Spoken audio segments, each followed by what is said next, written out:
रुकिए रुकिए रुकिए, देखिए अगर आप इस वीडियो पे पहली बार आए हैं तो नमस्ते, और इस वीडियो को शुरू से लेकर एंड तक ज़रूर देख के जाइएगा। बीच में कहीं भी स्किप मत कीजिएगा। आप सब्सक्राइब कर दें, बेल बटन जरूर दबा दें और लाइक ज़रूर कर दें। देखिए दोस्तों, अगर आप आईएसओ रजिस्ट्रेशन कराना चाहते हैं, वो भी अपने बजट में, तो कैसे हो सकता है, किस तरीके से हो सकता है, वो मैं बताता हूँ।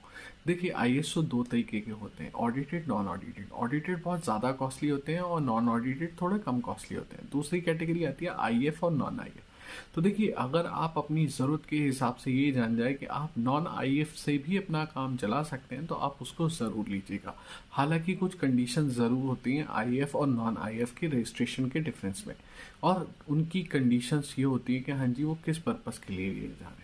अगर आपकी कोई भी क्वेरी है, आपको रजिस्ट्रेशन कराना है आईएसओ को लेके, और आपके दिमाग में है कि बजट रजिस्ट्रेशन कैसे होगा, आईएसओ का किस तरीके से होगा, तो नीचे दिए हुए नंबर पे कांटेक्ट करें, व्हाट्सएप या कॉल। सब्सक्राइब कर दें, बेल बटन जरूर दबाएं और लाइक